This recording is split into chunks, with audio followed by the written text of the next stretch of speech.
राजू परदेसी भक्ति चैनल, सब लोग खोलिएगा और उस चैनल को सब्सक्राइब कीजिएगा।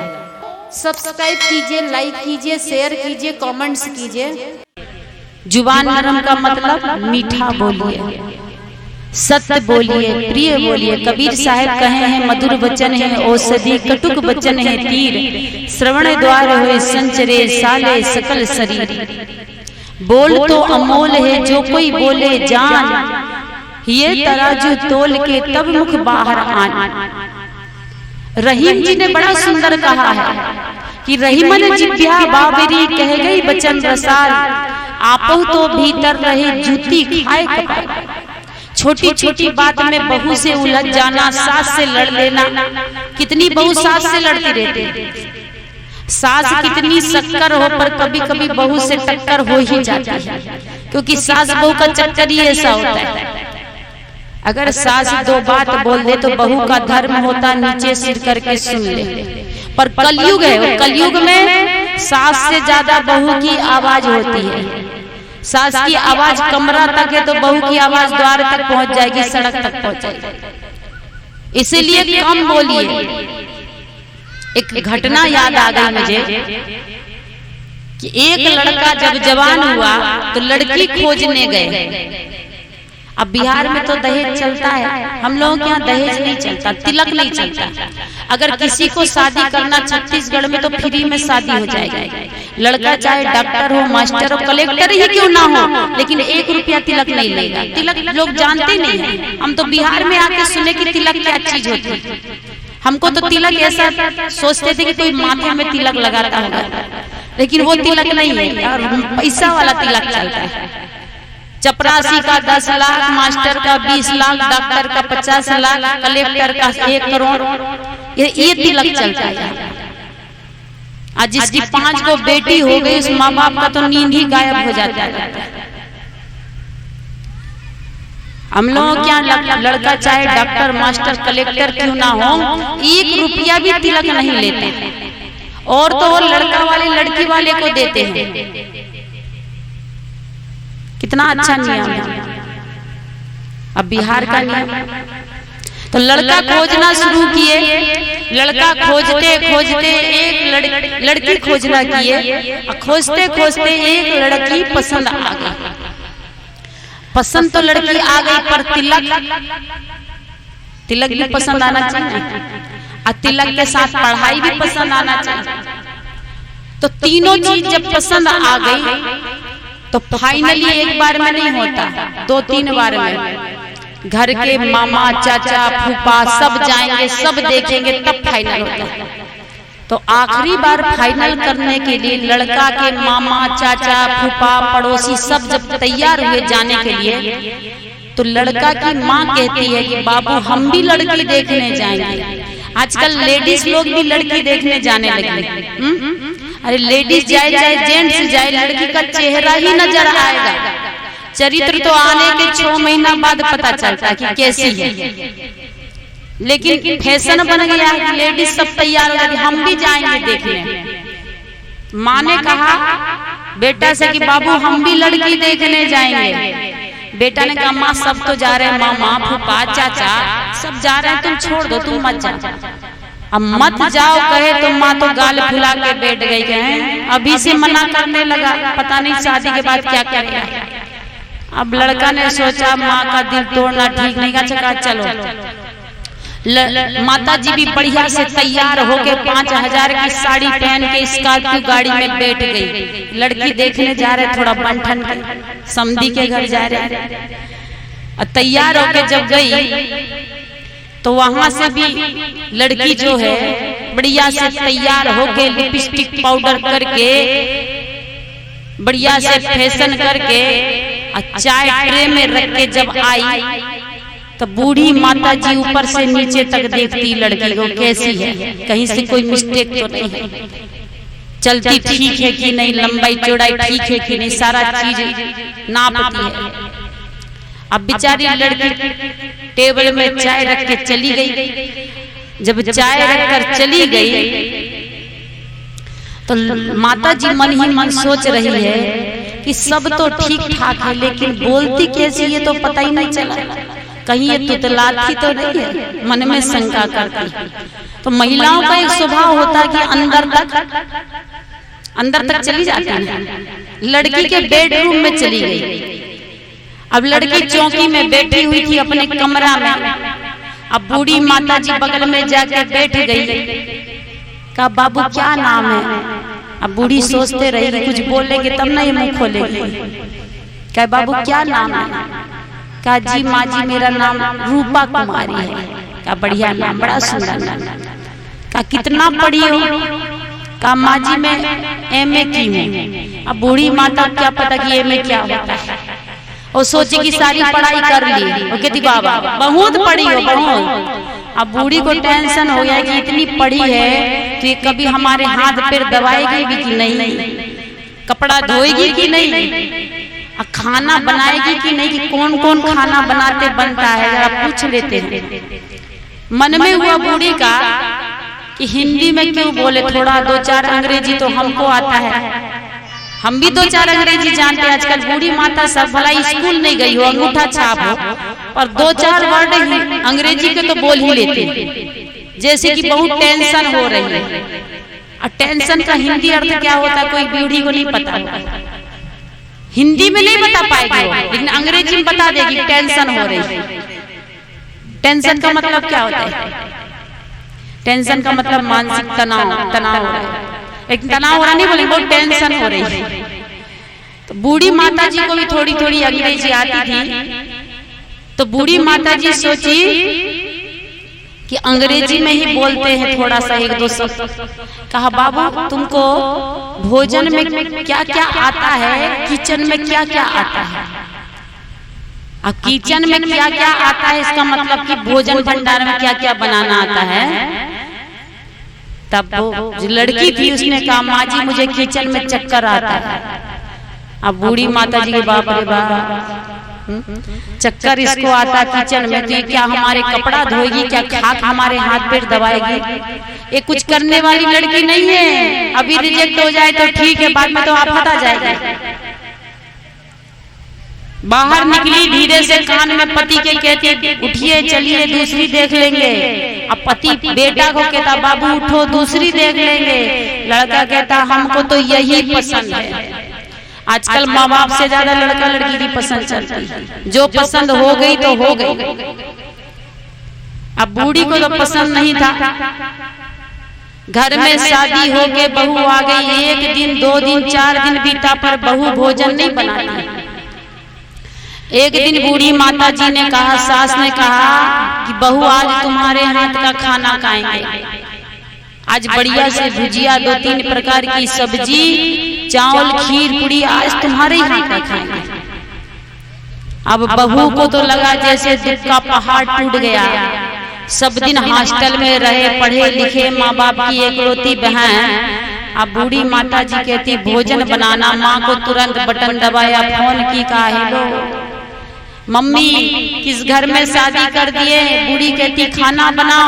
कहा बाबू बना लो बना लो। अरे कुछ दिन की बात है, सब दिन थोड़ी रहना। जहाँ पति की सर्विस है, मेहमान जी वहाँ चली जाओगी। दो चार दिन की तो बात है। कहा दो चार दिन कैसे कटेंगे पता नहीं। कर अच्छा बनाओ बनाओ। अब मोबाइल में बात करते जा रही हैं, भोजन बनाते जा रहे हैं। ये सबसे बड़ी बीमारी। भोजन करते बनाते समय मोबाइल में बात मत कीजिए। टीवी देखते समय भोजन मत बनाइए। भोजन बनाइए पवित्र मन से। हम किसी के हाथ का भोजन नहीं खाते। मजबूरी में कभी बीमार हो गए तो जो वैष्णव होंगे तो कभी खा लेते, नहीं तो 22 साल हो गए किसी के हाथ का। क्यों? उसका कारण बता देते हैं। महिलाएं जब भोजन बनाती ना, हाथ में नेल पेंट लगाती है, अंगूठी पहनती है, हाथ में शंखा पहनती हो, और नाखून भी कुछ कुछ महिलाएं बढ़ा लेती। फैशन है, बिल्ली कुत्ता का स्टाइल है। नाखून कभी नहीं बढ़ाना चाहिए। पहली बात हाथ साफ स्वच्छ होना चाहिए। चिकनी प्लेन चूड़ी पहन लीजिए, सुहाग की निशानी है। शादी पार्टी में जा रहे तब कांच वाला शीशी चूड़ी पहनिए, घर में है तो डेली में कांच वाला शीशी कभी मत पहनिए। चूड़ी, कांच वाला चूड़ी में जो लाख से कांच चिपका होता है, गर्म होने में लाख पिघल जाता है, कांच उसका झड़ जाता है, आटा में लग जाता है या भोजन में लग जाता है। इसलिए प्लेन चूड़ी जिसमें डिजाइन ना हो, और भोजन बनाने वाला कपड़ा पुराना नहीं होना चाहिए। नूनू बहुआ की गंजी, पैंट शर्ट या फिर फटा ब्लाउज, फटा पेटीकोट, ये सब नहीं होना चाहिए। पवित्र कपड़ा रखिए भोजन बनाने के लिए, साफ कपड़ा। अब बहुत लोग न्यूज़पेपर जो होता ना, अखबार में भोजन रखते हैं, जैसे रोटी बनाएंगे तो अखबार में रख दिए, या ठेकुआ बनाएंगे, पूरी बेलेंगे तो अखबार में। अखबार कितना आदमी छूता है, गिनती है? थूक से चाट के पलट के पढ़ता भी है, फेंक भी दे देता है, अपवित्र होता। कभी अखबार में खाने का सामान मत रखिए। तीसरी बात है, टीवी के सामने बैठ के सब्जी मत काटिए, कभी नहीं। कई महिलाएं होती सीरियल भी देखते जाएंगे, फेवरेट सीरियल, गोपी बहू, छोटी बहू, बड़ी बहू, जो भी फेवरेट सीरियल, और भोजन भी बनाते जाते हैं। एक महिला बहुत जिद कर दी, कहा बाबा हम भी दीक्षा लिए हुए संत मत से, हमारे हाथ का तो सब बाबा खाते हैं, आप भी खाइए। हम कहे हम नहीं खाते माता जी, छोड़ दीजिए, सजा मत दीजिए। नहीं, आज हम बना के ही रहेंगे, खिला के ही रहेंगे। अब इतनी जिद पकड़ ली वो, हमने भी कहा ठीक है बना दीजिए, पर नियम से बनाइएगा। सब्जी को 3 बार धुलिए रगड़ के, एक बार में नहीं 3 बार। क्यों? क्योंकि उसमें स्प्रे किया जाता है, कीटनाशक दवाई डाली जाती है, एक बार में साफ नहीं होता, 3 बार रगड़ के धुलिए, 3 पानी से। दूसरी बात में है, काटते समय ध्यान सब्जी पर होना चाहिए। अब महिला ले आई बढ़िया से, बोले क्या खाइएगा?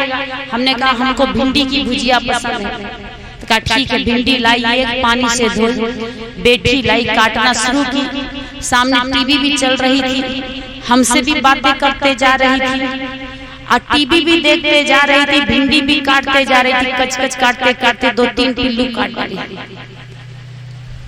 हमने कहा माता जी हम कैसे खाएंगे? ध्यान पूरा सब्जी काटते समय सब्जी में होना चाहिए। भोजन को भाव से बनाइए, जैसा भाव होगा वैसा प्रभाव होगा।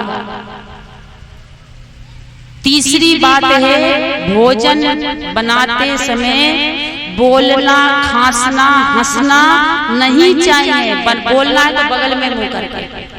अब आटा भिंगा रहे हैं, खांसी आई, खांस दिए, खांस के साथ थूक भी निकल जाता है, हंसी के साथ थूक भी निकल जाता है। बोलते हैं, हम बोल रहे हैं, हमारा भी थूक निकलता है। ऐसा नहीं कि आप कहें, तो बोलते बगल में मुंह करके बोलिए, अगल बगल में कर लीजिए, भोजन के ऊपर नहीं। और चौथी बात है, बहुत बार होता भोजन लगाते हैं आप लोग, जैसे थाली है, थाली को किससे पोंछ देते हैं? आंचल के पल्लू से, होता ना, या कटोरी है, इसी से पोंछ लिए, कोई कपड़ा नहीं मिला था। एक महिला को देखे हम बिहार में, गर्मी का दिन था, भोजन बना रही थी, धूप बहुत तेज थी, पसीना आ रहा था, तो आंचल के पल्लू से पसीना पोंछते जा रही थी, भोजन बनाते जा रही थी। छोटा सा पोता उसका रोते रोते आया, दादी दादी, भैया ने मार दिया। अब रोते रोते आया दादी के पास पोता, तो गंगा जमुना सब बह रहा था नाक से कान से। तो बेचारी दादी ने गोदी में बिठाला, पोता के नाक और कान उसी आंचल के पल्लू से पोंछ दिया, साफ कर दिया। अब खेत से बेटा आया, का माँ बड़ी भूख लगी है, जल्दी से भोजन लगाओ, थाली लगाओ। माँ ने बढ़िया से थाली धोया, थाली को उसी आंचल के पल्लू से पोंछा और बढ़िया से खाना लगा दिया। अब बताइए थाली साफ हुई कि गंदी हुई? हम इतना महंगा कपड़ा शरीर में पहनते हैं, 100 रुपया का 2 मीटर कोई भी कलर का कपड़ा ले आइए, किचन में रख दीजिए, भोजन बनाने का अलग, रोटी रखने का अलग, और थाली पोंछने का अलग, 3 कपड़ा रखिए। हर घर में 3 कपड़ा होना चाहिए, होगा ना? हाथ उठाइए तो जरा, कौन कौन 3 कपड़ा रखेगा घर में? सब लोग रखेंगे कि आधे? हाथ उठाइए, सब लोग रखेंगे तो मतलब कुछ उठाएंगे कुछ नहीं। हाँ, सफाई पर ध्यान, तब तो नहीं खाएंगे भोजन, किसी के यहाँ नहीं खाएंगे। शुद्धता बरतिए और कोई बात नहीं है। तो जुबान नरम जो बहुत ही मोबाइल में बात करते जा रही, भोजन बनाते जा रही है, डिब्बा से चावल निकाली, कुकर में डाली, 3 सीटी लगा दी, चावल बन गया, दाल बन गया। अब भोजन जब तैयार हुआ, सास को परसा, भोजन परोसा बहू ने और पति को, ससुर को। और सास जैसे खाने बैठी, दाल और चावल मिला के जैसे ही पहला गिलास मुख में डाली, संयोग से चावल में थोड़ा सा पत्थर था, कंकड़ छोटा सा। पहले हुआ करता था, अब तो सब दुकान का चावल मिलता तो साफ ही मिलता है।